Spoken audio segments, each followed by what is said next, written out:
Las Ventas sont les plus grandes arènes d'Espagne. Mais aujourd'hui, avec la pandémie, elles n'accueillent plus que les élèves de l'école taurine, comme Guillermo.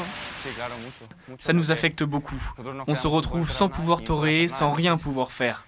Tout ce qu'on fait, on ne peut plus le mettre en pratique dans l'arène. D'habitude ici, se pressent chaque dimanche près de 24 000 amateurs de corrida. Mais dans ces gradins, aucun applaudissement cette année. Plus bas. Continuez, c'est ça. De quoi remettre en question certains emplois. Ils n'ont quasiment pas de quoi nous payer car il n'y a aucun spectacle. Donc on verra comment cela peut s'arranger. On est très nombreux à ne pas savoir si on va finir au chômage ou si on va pouvoir tenir le coup. Pourtant, la communauté de Madrid dirigée par la droite a subventionné le secteur à hauteur de plus d'1 million d'euros en janvier dernier. Au sein de cette école municipale, le directeur est clair. Le problème, c'est le gouvernement central.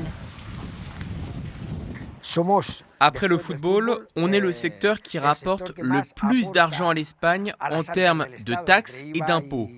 Alors, on demande à être traité comme n'importe quel autre secteur culturel. Mais malheureusement pour nous, l'actuel gouvernement est contre la tauromachie. Une critique généralisée dans le milieu, car ces arènes vides ne sont que la partie immergée de l'iceberg. Les taureaux prévus pour les représentations sont restés sur les bras de leurs éleveurs. Beaucoup d'éleveurs ne pourront pas s'en remettre. Nous, on est à moins 300 000 euros au niveau des entrées d'argent pour les taureaux invendus, plus ce que cela nous coûte de continuer à les entretenir. Alors on arrive facilement à un demi-million d'euros de pertes en une saison. À l'abattoir, un taureau comme celui-ci rapporterait environ 700 euros. Une option loin d'être compensatoire. Isabelle estime qu'élever un animal lui coûte environ 5 000 euros. Si pour l'instant elle tient sur ses économies, le futur l'inquiète. Nous vivons déjà une crise antérieure à celle-ci, car les gens qui ont d'autres formes de loisirs viennent de moins en moins aux places de taureaux, et ce par manque d'éducation. Il faut montrer à la population à quel point cet animal est beau, à quel point son élevage est noble. Les gens se focalisent trop sur ces 10 dernières minutes. Les 10 dernières minutes de vie du taureau ont justement été étudiées par ce vétérinaire qui dénonce un processus de torture. Ce que j'ai constaté, c'est qu'on soumet l'animal à une souffrance brutale. On peut croire qu'il n'est pas possible de l'enfoncer plus profondément que ce niveau. Eh bien si, en réalité, cette partie transperce les muscles du taureau et peut s'enfoncer jusqu'à 30 cm.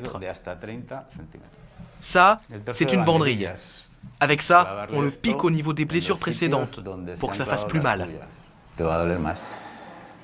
La mise à mort à l'épée est une opération difficile. Seuls 20% des corridas se soldent par une rupture de l'aorte, entraînant la mort immédiate. Ça, c'est pour achever le taureau. Cela s'utilisait avant dans les abattoirs pour tuer les bovins, et cela a été interdit en 2007 par l'Union européenne.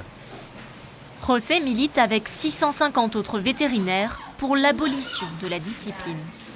Si on lui enlève sa reconnaissance comme patrimoine culturel espagnol et les subventions, la tauromachie mourra. Si l'UNESCO refuse de reconnaître la tauromachie, elle est devenue patrimoine culturel en Espagne grâce au soutien de la droite et à l'abstention de la gauche. Des socialistes passifs qui partagent aujourd'hui le pouvoir avec Podemos, la gauche radicale anti-tauromachie. Bien sûr que les emplois directement et indirectement menacés par cette crise me préoccupent. C'est naturellement et biologiquement évident qu'au XXIe siècle, on doit arrêter la tauromachie, qui s'oppose aux valeurs éthiques d'une société démocratique. Cette députée estime qu'il est temps de couper les subventions régionales. Des aides qui permettaient par exemple à ce village andalou d'organiser son traditionnel lâcher de taureaux. Les gens se mettent derrière les barrières et les taureaux courent au milieu de la rue. Avant le début de la pandémie, Rolleré organisait des festivals populaires dans tout le pays. Selon le secteur taurin, la crise du coronavirus met en péril 54 000 emplois. Cette année, je n'ai pu embaucher personne. Les caissiers, les portiers, les gens qui mettent le sable, tout le personnel d'arène. Désormais, les passionnés craignent pour leur fête populaire. Nous sommes conscients de l'effort de tout le secteur et on a peur. On se demande, quand ces gens ne seront plus là, que deviendra la tauromachie ? À la crise s'ajoute le désamour d'une partie de la population espagnole. Sous l'influence des mouvements animalistes, le public de la tauromachie ne cesse de diminuer.